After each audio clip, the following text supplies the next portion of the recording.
खैर सम्राट चौधरी तो अब माथा मुड़ा लिए हैं, अब उनको बोलने का बहुत अधिकार रह नहीं गया है, पगड़ी उनकी उतर गई है।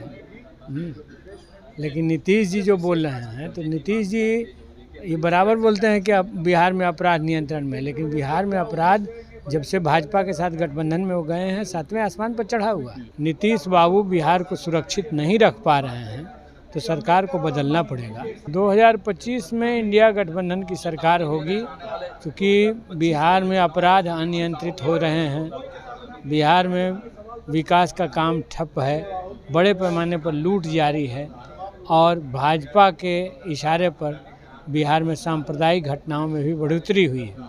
पवन सिंह मतलब देश में हर को चुनाव लड़ने का अधिकार है, पार्टी बनाने का अधिकार है, उसमें कोई बात नहीं है, लेकिन उससे बिहार की राजनीति में बहुत फर्क नहीं होने वाला है। नमस्कार, स्वागत आपका लाइव बिहार में। मैं हूं आपके साथ संजीव सिंह के। वीआईपी सुप्रीमो मुकेश सहनी के पिता यानी जीतन सहनी की निर्मम तरीका से अपराधियों ने हत्या कर दी गई है। हमारे साथ बातचीत करने के लिए काराकाट से सांसद राजाराम सिंह कुशवाहा हैं। क्या कहेंगे जिस प्रकार से जीतन सहनी की हत्या की गई है, क्या कहना चाहिए? सबसे पहले तो जीतन बाबू के प्रति श्रद्धांजलि अर्पित करना चाहूँगा और इस हत्या की कड़े शब्दों में निंदा करता हूँ। बिहार सरकार की निंदा करता हूँ कि उनके राज्य में अपराध की घटनाएं लगातार बढ़ती चली जा रही हैं और बात यहाँ तक पहुँच गई कि वीआईपी के राष्ट्रीय नेता के पिता की हत्या कर दी गई। तो नीतीश बाबू जो एक ज़माने में कहा करते थे कि हम 3C से समझौता नहीं करते, जीरो टॉलरेंस रखते हैं, क्रिमिनलाइजेशन के प्रति, कम्युनलाइजेशन के प्रति और करप्शन के प्रति, तो हम तो देख रहे हैं कि सरकार ने धीरे धीरे तीनों के प्रति समझौतावादी रुख ले लिया। मुख्यमंत्री कह रहे हैं कि अपराधी किसी भी हाल में बचेंगे नहीं। सम्राट चौधरी कह रहे हैं पताल लोग से भी खोज के लिए आएंगे अपराधी को। खैर सम्राट चौधरी तो अब माथा मुड़ा लिए हैं, अब उनको बोलने का बहुत अधिकार रह नहीं गया है, पगड़ी उनकी उतर गई है। लेकिन नीतीश जी जो बोल रहे हैं तो नीतीश जी ये बराबर बोलते हैं कि अब बिहार में अपराध नियंत्रण में, लेकिन बिहार में अपराध जब से भाजपा के साथ गठबंधन में हो गए हैं 7वें आसमान पर चढ़ा हुआ। क्या लग रहा है जिस तरह से बिहार में लगातार अपराध बढ़ रहे हैं, क्या राजाराम सिंह कुशवाहा को डर लग रहा है? बिहार में लगातार धाए धाए गोलियां चल रही है, कई जगह पुलिस टीम पर भी हमला हो जाती है।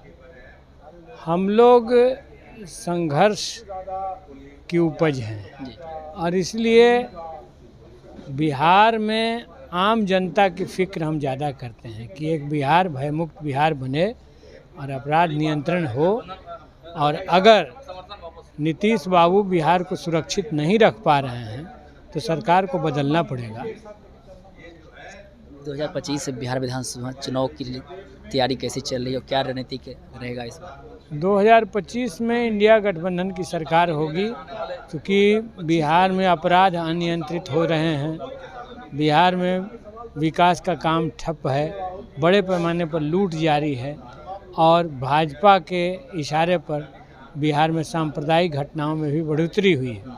इसलिए बिहार को अब बदलाव चाहिए और इंडिया गठबंधन मजबूती के साथ अपनी एकता बरकरार रखे हुए है और हम इस बदलाव के लिए कृत संकल्प है।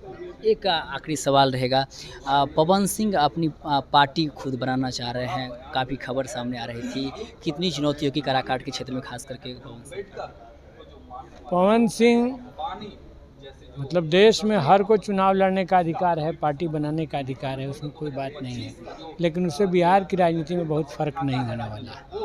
बहुत बहुत धन्यवाद बातचीत करने के लिए। हमसे बातचीत कर रहे थे राजाराम सिंह कुशवाहा जी ने साफ तौर पर कहा पवन सिंह से या कोई भी हो, सबकी अपनी अपनी इच्छा होती है राजनीतिक पार्टी बनने का, लेकिन उससे कोई फर्क नहीं पड़ने वाला। और साथ ही साथ जिस प्रकार से लगातार बिहार में अपराध बढ़ रहे हैं, इनको लेकर के उन्होंने साफ तौर पर कहा कि सरकार नाकाम हो चुकी है और साथ ही साथ जिस प्रकार से नीतीश कुमार जो दावे करते हैं वो दावे विफल नजर आ रहे हैं। और भी कई तरह की बात कर रहे थे, आप भी सुन रहे थे क्या कुछ करते हैं, आप अपनी राय प्रतिक्रिया कमेंट बॉक्स माध्यम दे सकते हैं। आप देख रहे थे लाइव बिहार। बहुत बहुत धन्यवाद।